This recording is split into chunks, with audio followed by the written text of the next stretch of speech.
Great. Good morning, everyone. Amy, thanks very much for the last session. Melik as well. It was really helpful setting up the history of distance education and explaining how we're structured and how we're doing our work. So I am here today to talk about enrollment management and marketing. Now, I am Chris Bajetzi. I'm the Director of Enrollment Management for Distance Education. Been with Unity for nearing 7 or 8 years at this point in a variety of roles, but right now working with the Distance Education team to handle our enrollment management. So what does enrollment management mean? It means a lot of different things for a lot of people, but hint, it's more than just finding new students. We talk about enrollment, and typically that's the first thing that comes to mind, and rightly so. But it means a variety of things depending on where you are and who you're working with. Now, traditional enrollment management, where you typically see this in some larger institutions, falls into four unique areas: admissions, marketing, retention, and research.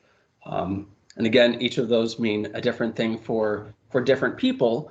But what we've found is that in a lot of cases, each of these areas are working with their own goals in mind. They're working within some type of silo, sharing some information as it seems appropriate, maybe getting feedback, but in a lot of cases they're in conflict for resources, for information, for guidance.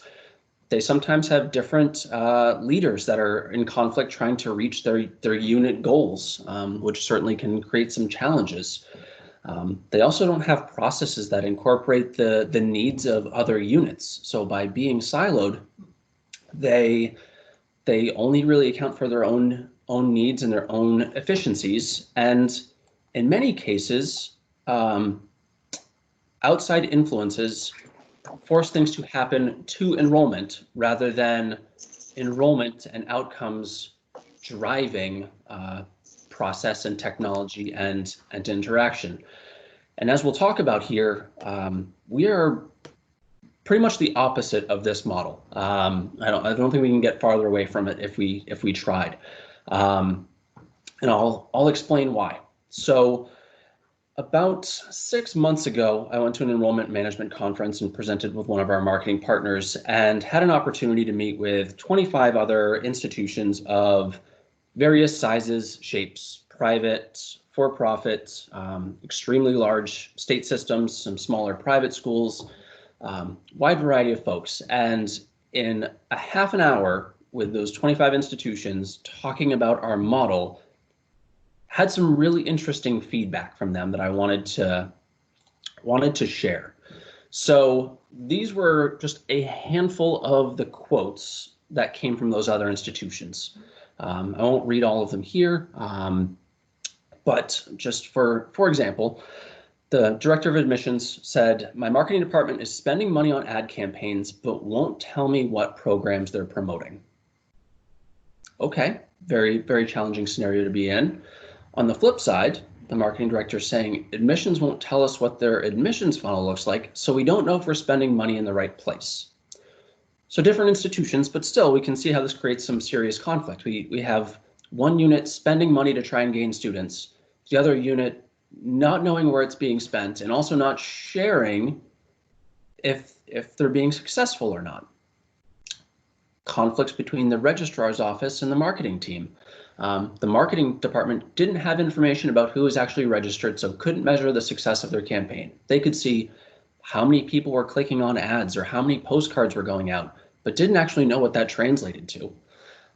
Financial aid was frustrated because admissions was bringing in students that couldn't afford to attend the college and saying, "They're breaking our financial aid model," all the while admissions is saying, "Students can't afford us and financial aid won't help." So very, very challenging scenario for all of these units because of the way they were structured. Similar frustrations between the academic side and the enrollment side of the house, where deans were creating programs and saying, here, launch this program next week. No information about the program, no information about curriculum, no thought about whether it's something that students wanted. But on the flip side, admissions wasn't sharing any type of recruitment plans, any marketing plans, anything with the deans, so they didn't actually know what to develop. So these silos were creating all of these tensions and lack of ability for people to actually do their jobs effectively. So throughout today and tomorrow, we'll talk about some of the nuts and bolts of how distance education does its work, down to the individual units. Heather later will talk about how our concierges handle recruiting. Annie's unable to be with us today, so I'll be talking on her behalf about advising and our advising model. But what I'm going to talk about today is the system in which we do our work, how we do our work, why we make the decisions that we make, and how we're structured in a way that allows us to avoid the type of conflicts that we're seeing here. So how do we work? 5 key points is what it boils down to. There are many more, but we only have so much time. So putting student first, that's one that we've talked about already today, and it'll be a theme as we continue over the next 2 days. Creating a team, investing in marketing, listening to data, and embracing systematic change. So these 5 components are what are going to be how we do our work from an enrollment standpoint. Now, students first. Knowing our audience, removing barriers to entry, setting expectations and seeking agreement, continuous engagement, and making it easy. Now, these factors influence all of our decisions, how we staff, how we use technology, where we invest, where we stop investing, because our outcome and how we measure our success is with our students. That's our driver. We start with the outcome of getting our students to be successful and work backwards from there.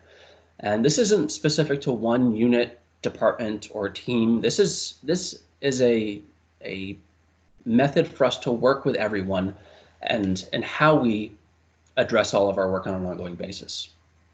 Now, an important way for us to frame this up, and something I'll reference as we talk more, is putting ourselves in this scenario. So keep this in the back of your mind as we talk and as we walk through the rest of the work here. So you're 34 years old. It's about the age of most of our students. You finished high school 16 years ago. You wanted to be a biologist, and you started classes with your local community college. Life had other plans. Something got in the way, and you had to stop out halfway through your first term. Never came back. So you've spent 16 years working hard, supporting a family, moving between different jobs, never getting back to that plan of being a biologist. So for 16 years, you have a wide range of life experience. 16 years is a long time. You're an adult now, you've communicated effectively with customers, you've provided feedback to peers, you've worked with managers, you understand finance, you juggle priorities, you're living an adult life. And now you've decided it's time to move forward, and you just found distance education. So keep that in mind as we talk about how we're addressing our students and how we're working with them going forward, because it's important to understand the mindset of our students and what they're going through in a lot of cases. So first up was knowing our audience. And here is an infographic that is a dime a dozen. There are endless demographic reports that say, here's a trend that you see for the typical, name a person, Gen Z, Gen X, millennial, doesn't matter. You can find any number of these. They all conflict. They all tell you different information. And honestly, grouping students into these buckets is really not that helpful for us. they provide a little bit of a glimpse of information into what's going on, but I'm sure if you took all of us and put us in a room, we'd all have different habits. We'd all handle situations differently. And we don't rely on these too often. So we collect a little bit of information about our audience. We collect age, location, gender, first time versus continuing student, communication preferences, program selection. These are the typical higher ed type of things that we end up collecting about our students during the intake process, right? Be it an application or a lead form, something like that. That's normally what you'd see. But that really doesn't help us understand our students. That tells us how to contact them, but besides that, it's really not that helpful. So what do we actually care about? We care about what impacts their experience, their prior education, their communication preferences, their technical expertise. How much time do they have available to do coursework? Do they work? Do they have a family? What's their financial situation? What are their strengths? Where are they going to thrive? Where are they going to struggle? Do they have unique circumstances? Because most people do. So when we talk about knowing our audience, it's not about knowing how to contact them. It's about knowing what they need and how do we address their needs. And that's not something that you can necessarily get on a form. That comes through conversation. So how do we enter those conversations with our prospective students? We remove barriers to entry. So life's complicated. There's a lot of things going on. I'm sure all of us would agree. Life is not simple. There's a lot. So the first experience with us at Unity is going to set the tone for the rest of the relationship with the student. When you think about traditional methods to enroll in college, think about the application process. If you take a look at the Common App, generally takes about an hour to complete. 100+ questions, hundreds of questions, letters of recommendation, essays, SAT scores, transcripts, this massive process just to get information to us so that we can start a conversation. We can't even talk to students in most cases before a lot of those processes are complete. So why would we want to do that? These are working adults. Going back to our scenario earlier, this is a 34-year-old that's working full-time with a family. They're not going to want to take 2 hours out of their time to get us some information just so we can start a conversation. So what did Distance Ed do? We cut the barriers to entry. We have a more info form that's only 7 questions long, 26 questions on the application. We cut back the proof of high school completion to self-certification. We let the students self-certify that they've completed high school for undergraduate, and we utilize the FAFSA as well. It's a government document. It's a felony to lie on it. Most students aren't going to lie. Prior college transcripts are only required for students transferring credits for undergraduates. We created a flexible calendar with multiple starts, with 9 possible starts for undergrad, because we have a 3-week term in there, and 5 for graduate. That gives students a massive amount of flexibility to really work on coursework when they want to, stop out and stop back in with a unique financial aid model that lets them take 1 class and still be eligible for financial aid. So we've knocked down those barriers of only being able to start a couple of times a year, having to go and take multiple classes to utilize federal aid. And why did we do all of this? We did this because this gives us a better chance to engage with the student than anyone else. That engagement and that ability to have a conversation with the student is so important for us. There's many studies out there, and the number is always changing, but more often than not, the first school to speak with a student once they've shown interest will get that student. That's where the student's going to go, because for our adult learners, for our market, they're used to instant gratification. They're living in a world where You can get a mortgage on your phone. You can buy a car and have it delivered to your house next day.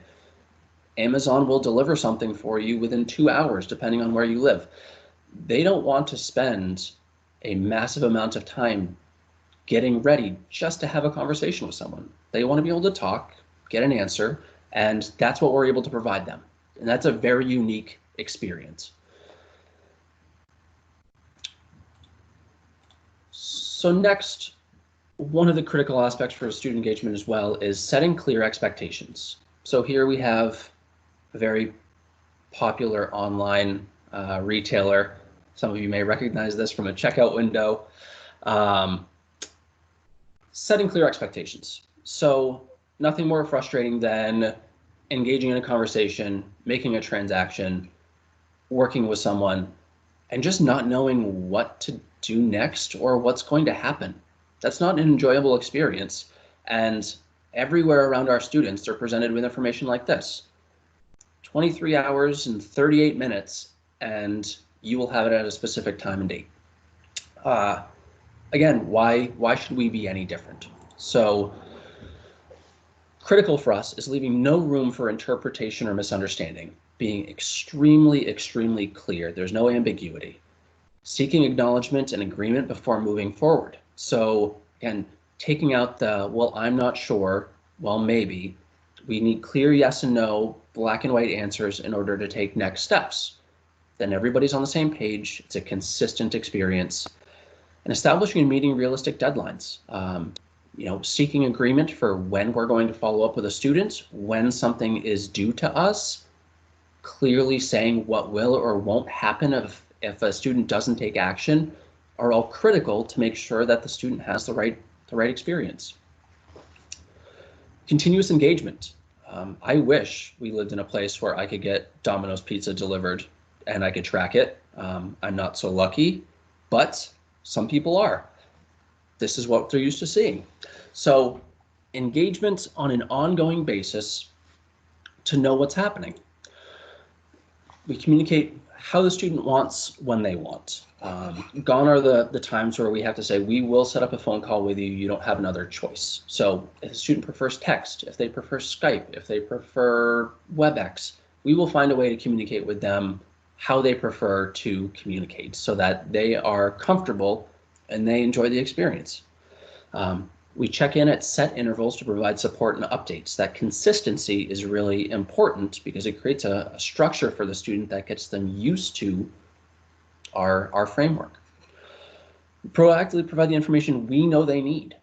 Students have some very clear questions in mind, and rightfully so.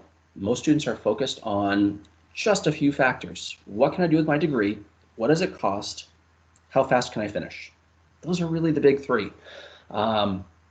A lot of details come from that, but it's up to us as professionals to help them and guide them through and provide the information we know they're going to need, and they may not know to ask those questions yet. We don't want to be put in a situation where the student didn't ask, we didn't provide the information, and now there's a lack of clarity. So the student should not have to ask the right questions to get the right answers. We should be providing those right answers proactively. And being consistent, making sure that we provide accurate and thorough information on a consistent basis, not only from a time aspect, but if you were to call any one of the concierges or any one of the advisors, getting the same answer. The student should not be able to shop around for different answers. It should be clear for everybody what happens. And lastly, make it easy. So not from a curricular standpoint. The curriculum is rigorous, but I'm talking about their experience. Students should have an easy experience with us. They should be able to get answers. They should have as few decisions to make as possible so they can focus on what's important. Let them finish their degree. That's what they're here for. That's what they want. So if we can do everything possible to make the process easy for them, let them focus on their coursework, make everything else easy. So one point of contact for incoming students, the concierges, or one point of contact for continuing students, the advisors. Student orientation and a pre-course module give our students confidence when they start their class. So by the time they log in to their class for the first time, they've already seen the system. They know where the assignments are. They know how the course is structured. They know where to find the materials. They're used to it. That fear of going into something new is gone. We've removed that as a possibility going into their first class, so they can feel confident and start off on the right foot. All students also take the same first course, EVPC, professional skills, creating a shared and consistent experience. So it starts every student off on the same experience.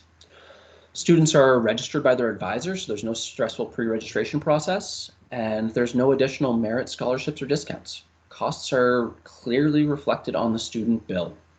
So we do all of this to make it easy for the student, make it straightforward, and ultimately, we want to make sure that if a student stops, we are not the reason for that.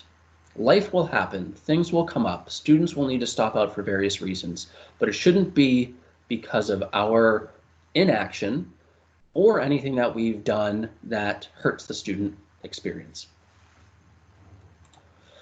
So next up was creating our team, establishing clear roles, sharing, leaving nothing to chance, making decisions, and meeting with purpose.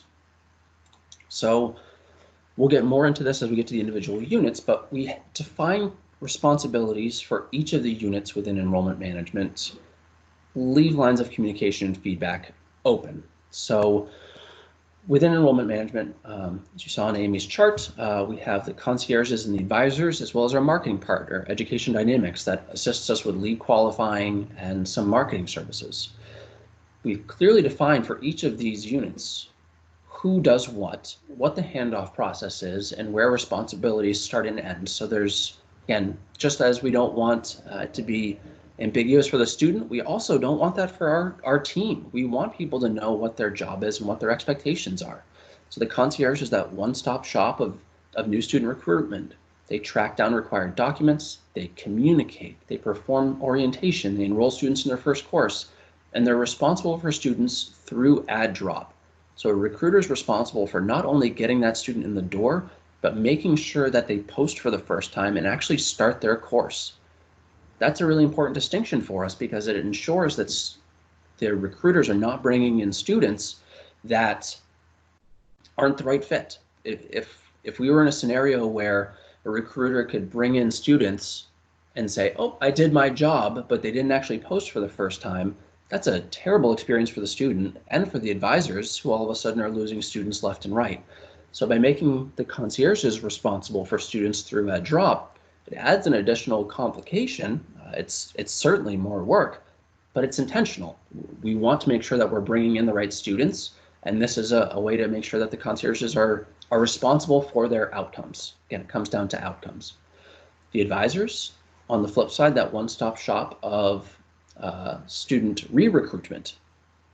They track down documents, they do all of those same things, but they're responsible for the student after add drop. So they register students for courses throughout the remainder of their academic career. They create academic plans, but they handle all of those same one-stop shop type of mechanisms. And again, the measure for us is outcomes. Did the student enroll? Did they make it through add drop? Did the advisor retain that student, and did they complete? Did they earn their degree? We're not measuring the amount of effort that goes in, we're measuring the outcome. Did we actually reach the outcome that we need? So sharing, make data available, share results, share observations, not just data. So this comes back to those initial quotes that we had from those other colleges. All of those issues came down to people just not sharing their information and being in those silos. So this goes beyond the enrollment management team and gets into our structure on an ongoing basis with our Realizing DE team, which is an almost daily meeting of all stakeholders that are involved with distance education, enrollments, academics, registrar's office, institutional research, career services, IT, operations, you name it. We're all there, and everything is on the table. Everything is available to discuss. No questions are off the table. So making the data available, but also sharing observations. That anecdotal feedback from students is important because if we're waiting for a trend, it may be too late. By the time a trend is established, if it's a good thing, okay, we can get on board. If it's something bad, by then it's too late. That certainly can have a negative impact on an experience if we're waiting too long. So sharing that anecdotal feedback that we're getting is critical. Knowing that it's okay to not have an answer, but still sharing feedback is okay. Nobody has the answers all the time. That's okay. And no detail is too small. So we get down into some very specific details, and by involving everyone, we ensure that there's a consistent understanding across all of the business units, down to the level of where certain fields are tracked, how certain information is stored. Everybody needs to have a say in that. Also, leaving nothing to chance. Reconfirming roles, tasks, and critical functions are working. Reassessing as critical dates come close, clarifying outcomes and expectations, and remembering that it's not personal. We repeat ourselves a lot, and that's intentional. We need to make sure as we make changes to distance ed that all of those critical processes that impact students are still functioning as intended. So if I have to ask the academic team, hey, just to be sure, classes are still opening on Monday as we intended, right? That's expected. And that's not a personal jab at anyone to say, are you doing your job? It's our way of making sure that everything's working, that the student's going to have the right experience. I'm not doubting that someone else is doing their job. We just need to be sure. And we've been very good at proactively bringing up that type of information to say, hey, here's what's important to my unit, and I've got it covered. But that's a bit different. We've certainly been in scenarios where you question, hey, operations, just want to make sure transcripts are being processed correctly. Great, that's a good conversation to have. In other places, that would be treated as inconsiderate and mean, that we'd even bring up the thought that something may not be working correctly. That's just not our environment. It's not personal, it's about meeting those outcomes. Making decisions. This is an important one for us just because of the pace that we work at. Establish ownership, seek agreement, not consensus. Be clear about why we need to make a decision and why a decision was made. And don't stagnate. Don't let the lack of a decision stop work from happening. That is single-handedly one of the bigger reasons that we've seen in other places why people get hung up. People just can't make a decision, so work stops. I think back to a few years back, Malik was mentioning a scenario at another institution where they were debating for years whether or not they should change a part of the one of the courses in a liberal arts curriculum, and years and years and years of discussion about, I think, a course. We just don't have that luxury of time. We have terms starting every 5 to 8 weeks. We need to make decisions quickly and adjust quickly. And lastly, meeting with purpose. So this kind of encapsulates everything we've talked about: sharing knowledge, gathering stakeholders, soliciting feedback, discussing impact, making a decision, establishing next steps, and avoiding surprises. Surprises are still going to happen, but by having all the stakeholders involved, we can minimize that to quite a bit. And really, cross-functional meetings between units that typically wouldn't meet, recruitment and academics, especially for us, is so important to make sure that we can make decisions and understand the impacts of those. So investing in marketing. This is a very, very important aspect of what we do. And I say invest, and I do mean invest. Marketing is an investment. It is going to cost money. That's just how it works, and that's the business that we are in. Students need to be able to find us, and for us, it's a bit, I say, a lot different than a traditional model. So 5 points here: knowing our current audience and finding different audiences, diversifying, being uncomfortable, and setting goals. It's also important to note that there's a delicate balance between marketing and recruitment. Too much of either, and the other side is going to fail. If we spent all of our money in marketing and had no recruitment, no recruiters, we would have a whole lot of people interested in Unity College. We'd have a lot of people wanting to enroll in distance education programs, but we'd have nobody to be able to work with them. We'd have no recruiters. That's a problem. On the flip side, based on our model, if we spent all of our money on recruiters and did none of our marketing, we would not see any of the results that we see now. We'd have a lot of people sitting around waiting to take phone calls. So there's a delicate balance that we need to strike. We'll talk a little bit about how that occurs. So knowing our current audience, who's finding us naturally, how big is that group of potential students, why are they attracted to us, and how do they act and react?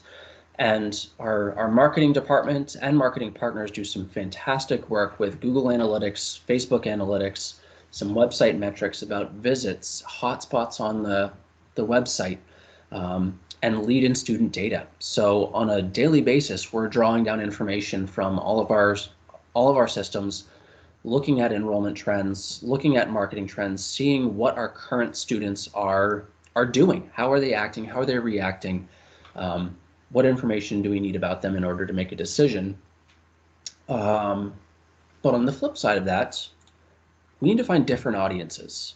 And I'm not talking about more of the same students. That's also important, but truly different audiences. We need to be able to find new markets and tap into those, because the current market of students is only so big. There are only so many people out there interested in specific programs in a specific financial situation at a point in their life where they want a certain degree. So continually looking for a different audience is important. So who do we want to attract? Is it worth the investment? I mentioned marketing is an investment. If we were to invest $1 million in a program that nationwide could only get us 20 students because it's so refined and so specific, that's not a worthwhile investment.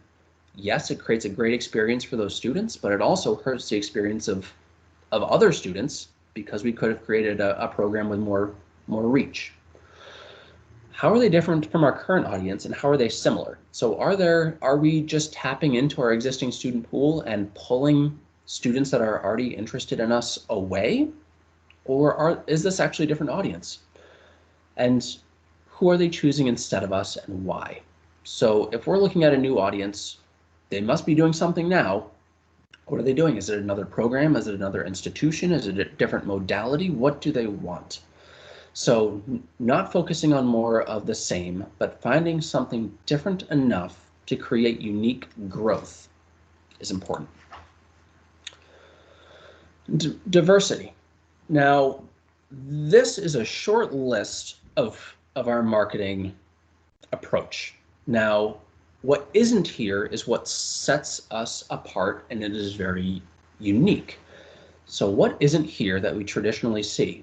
No high school visits, no travel, no college visits, no college fairs, no transfer fairs, no mailings, search pieces, no name buys. They just don't work. Not for our audience anyways. So we've tried them, we've measured them, we've tried alternative methods, we've tried different travel approaches, but the chance of us being able to send a recruiter out into the world and to find a 30 to 35-year-old working professional that's in a financial place where they can afford a college degree, want an environmental degree, and want to start, there's nowhere we can send someone that fits that criteria. That's not where we're able to meet our students. We can't go just meet them. So instead, we meet them where they are. We use different tactics to influence behaviors, find students where they're spending their time. So page search through search engines, display ads, pixel-based retargeting that allows us to retarget students based on their search habits, analyzing contact trends for how students open emails, SEO optimization for website results, gated content. So the types of items that you'd see where you provide your email address for a white paper or something like that. A/B testing of text and images to influence different behaviors, both a passive nudge as well as direct calls to action. Utilizing social media in different ways. The difference between someone utilizing LinkedIn versus Facebook is massive in terms of how they're spending their time and what their goals are. It also influences really the quality of the lead that we get from that source. So we don't take a traditional approach to recruitment. We're not actively sending people out to find students. Students are ours to lose. They are finding us based on our investment in marketing, and it's up to us to have meaningful conversations in order to meet them where they are, and like I mentioned earlier, show them why this is a worthwhile investment. So I mentioned getting uncomfortable. This is a difficult one for some folks, but nobody knows exactly how people are going to react to marketing. Again, there's all of those reports that says millennials and Gen X and Gen Y are going to react this way. We have some general ideas, generationally, how people use technology, but even that tends to be all over the place. So acknowledge that nobody knows how people will react. By the time a trend exists, we're already behind. We need to take calculated, measured risks and adjust what's working well and replace what doesn't. It's okay to acknowledge that something isn't working, it's failing, and we need to shift gears. We've changed the names of our programs in the past because we acknowledge that based on data, Google Trends, student feedback, the names of our programs just weren't resonating with students. Great, let's change them. It's not working, let's replace it with something that does and try that. And setting goals. Setting goals as it relates to marketing is very, very important because it is an investment and we are utilizing resources. We should have goals set against the money that we spend. Be clear with how we define success or failure. Establish a baseline for what we would expect out of a marketing campaign and measure against it. So as we've made adjustments to the website, for instance, Alicia and her team have done a fantastic job working with us to say, we expect a certain level of engagement on the site. We want to see people spend more time. We want to see them go deeper into pages, and we measure against that. And if it doesn't work, then we adjust the site, we adjust the content, and we try and change. The pace of change is also incredibly important for us as we set goals and as we make adjustments, because we need to be able to look at this daily, weekly, term over term. We can't wait a full year in order to make adjustments. Things are changing too quickly, not only for the students, but in the market in general. If we wait a full enrollment cycle, even 5 weeks to make any adjustment, that's often too long. So data talks. Track what's important. You don't need everything. Find the right systems and utilize heuristics. So tracking what's important, again, our info form. What information do we need in order to make a decision? We stripped down the inquiry form and the application to the minimum number of questions because we were honest about what we want versus what we need. We needed information to be able to engage with students. And that means we don't have to have all of those other pieces of information. Find different ways to gather the anecdotal pieces of data. There's never a good time to start or make changes to how you track your information, so just start. I'm guilty of it too. You always want to find that perfect scenario to say, we'll start tracking it next term or next year or next week. There's never a good time.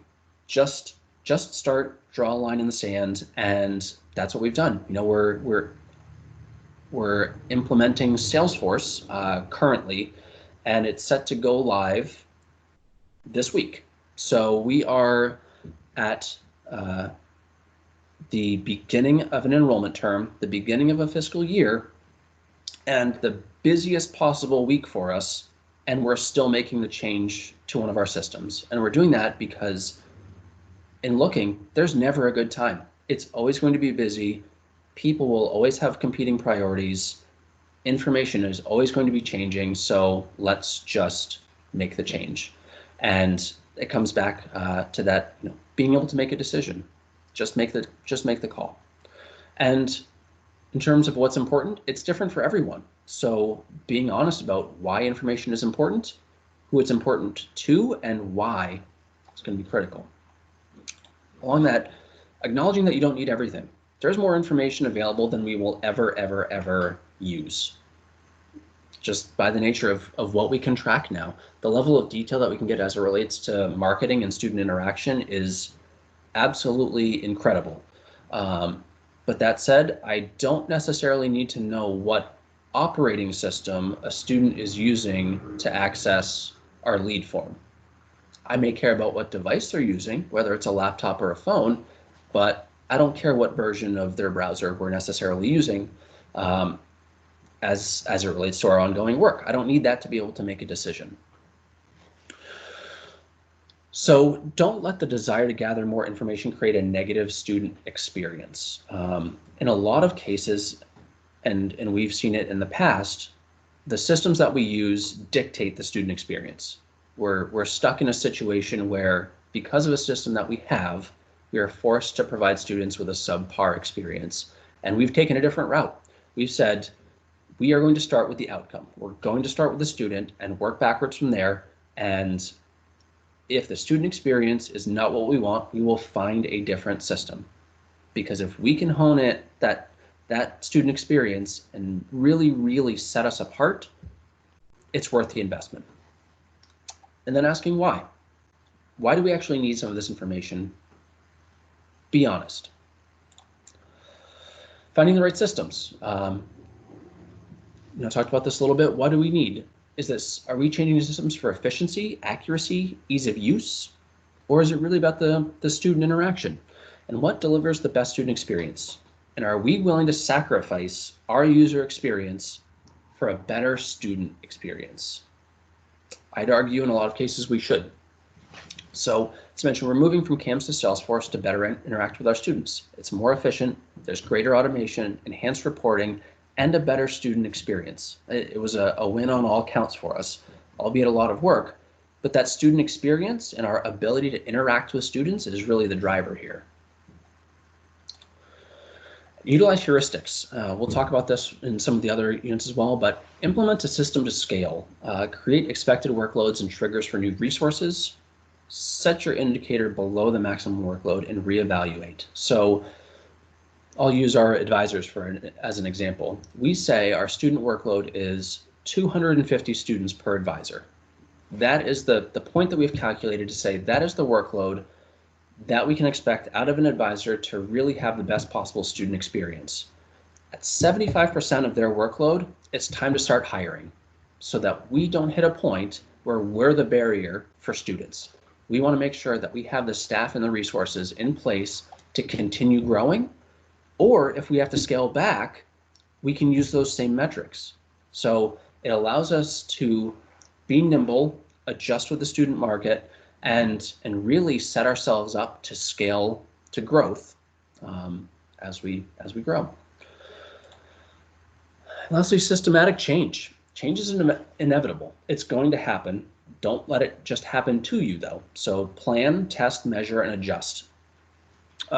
We do this on a consistent basis. I can't tell you how many times we've changed our enrollment models and our budgets and our projections, how we've changed processes. Amy mentioned earlier about changing our academic calendar from standard to non-standard. Everything needs to be open to change. And I think that, and Malik touched on this, is a major component of how we do our work. Nothing is sacred. Everything can be changed. So we've built a system. If it's not working, we need to reevaluate it and change it. And that's okay. Again, we can't take it personally. A lot of work goes into it. But ultimately, this is about the student experience. And our undergraduate 3 versus 6 credit students is a great example of planning, measuring, and adjusting. Last year, as we rolled out the new academic calendar, I made an assumption that more of our students would take 6 credits. Now, I was wrong. We learned that early on. We created a plan that said approximately 30% of our students would take 6 credits. It's actually closer to about 7%. So we measured it, we saw the trend, and we adjusted our enrollment figures accordingly. So we were able to get out ahead of that by looking at our budget, looking at our enrollment every single term, every couple of days, every few weeks, noticing that something was not working as we expected, and adjusting accordingly. And in a traditional model where we budget once a year and revisit the following year, we would have failed miserably. There's no way we would have been able to make adjustments after the fact. We would have missed our revenue goals. We would have not had the number of students we needed. It would have been a poor student experience, and that's not what we want. We need to be able to make those adjustments. So again, how we work: putting students first, trusting our team, investing in marketing, data talks, we need to listen, and embracing change. Any questions?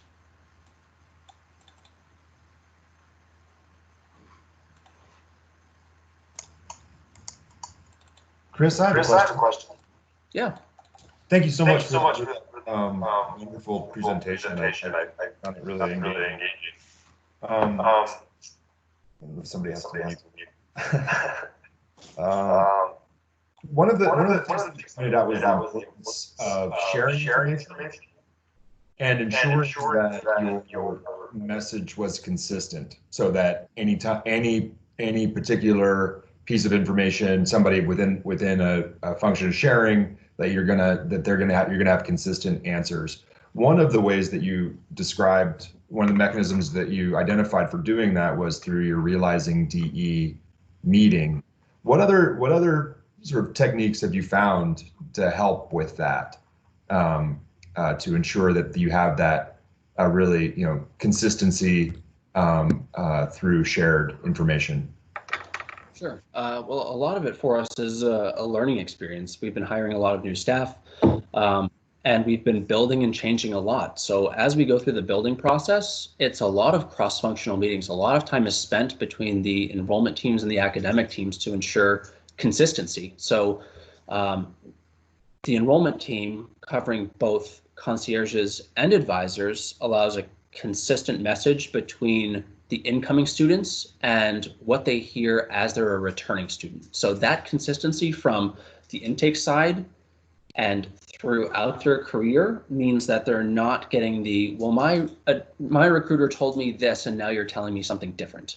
Preventing that is incredibly important for us. But by having both of those units also meet with the academic side, it allows us to really understand the expectations of the programs, what the coursework will look like, what the classes will look like, the workload for students, so that as the deans are working with the adjuncts and the instructional designers, we also have in mind what those outcomes will be, and we can explain the courses in a way that students will actually experience what we're telling them. So there's no question of kind of a bait and switch of, oh, you'll have this really engaging experience, and then they get into the class and it's just reading. That we can't have that. We need to be able to be sure that we're delivering on our promise, and that cross-functional meeting between the academic and the recruiting sides is important. Also, just an open feedback chain across the units between instructional design, providing a feedback loop for course changes is really important. And honestly, it covers really across all units.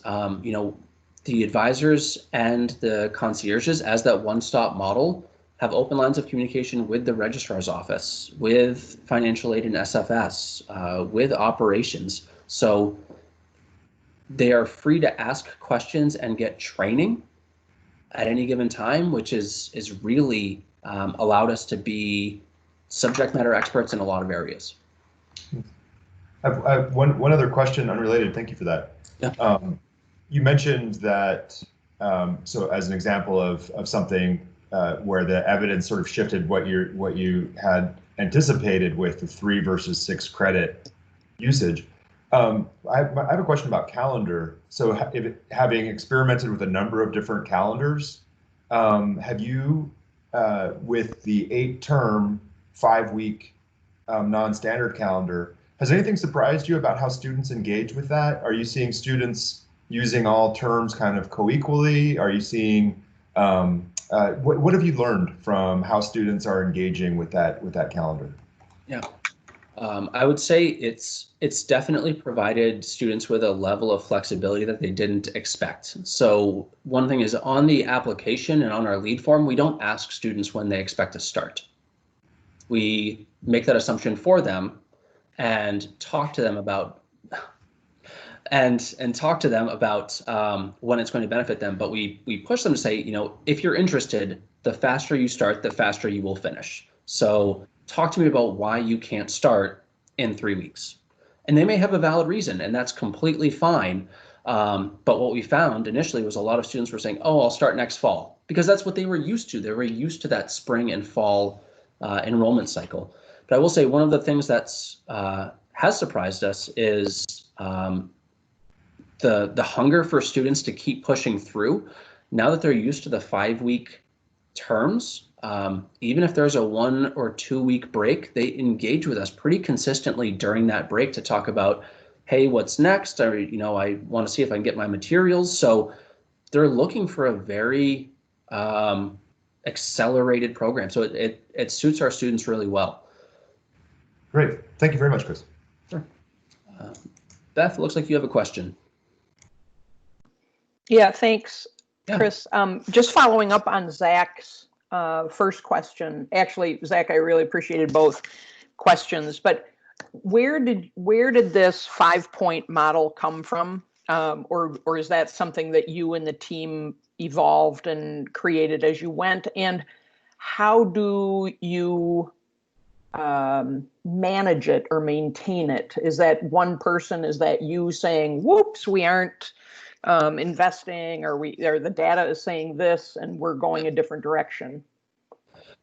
It really came out of a lot of different places. Part of it was just, I'd say, expectations of a student experience. So we started with, what is it that students want and what's going to influence their decisions? So those 5 points, it could be 10 points, right? There's a lot of things there. These tend to be the most important. Mela provided a lot of guidance for us and continues to about student interaction and what we have to watch out for. But in terms of management, it really is more of a guiding principle and something that we can measure against. And it's really at the forefront of work on a daily basis, especially for me. So those are the factors that I look at on a daily basis to say, are we really hitting on all of these points? Chris, may I add to that? Oh yeah, absolutely. And Beth, also, we had some federal constraints about how flexible we could be.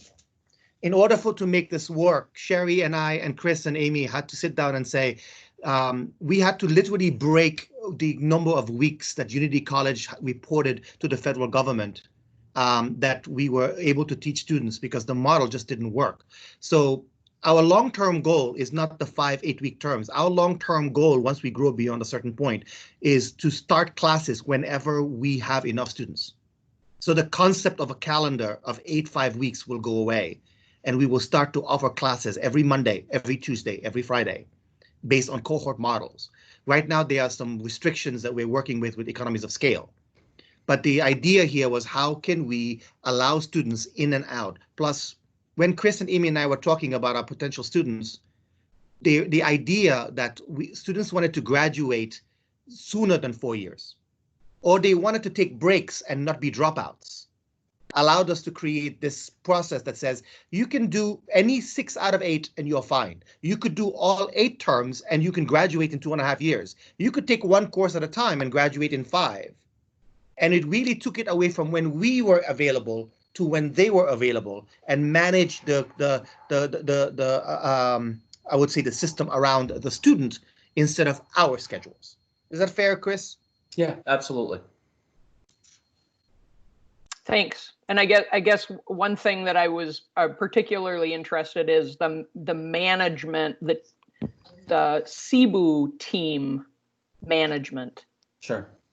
Yeah, and that really from the concierge and advisors roll up to me and really, we have some clear expectations for daily work. So tasks are pretty well defined and assigned, but there is an ongoing conversation about what's working and what is not, and feedback from students. And that student feedback drives a lot of the changes that we make.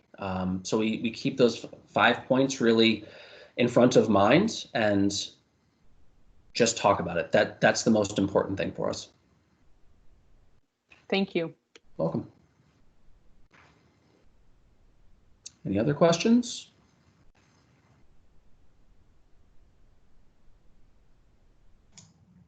Thank you, Chris. That was great. If there's no other questions for Chris, we have about a half an hour break, and at 11 o'clock, Heather Stetkis will be talking more specifically. Chris, of course, is enrollment management. That's both the recruitment and retention. Heather's going to get into a lot of the details about how she manages the concierge team training, their workflow. So that will be really interesting, I think, to a lot of folks, because I do think we do it, like Chris said, different than traditional higher ed, and Heather will be walking everybody through that process at 11. So if there's no more questions for Chris, thank you, Chris. That was great. And we'll see everybody again at 11 o'clock. Thank you. Thanks, everyone. Thank you.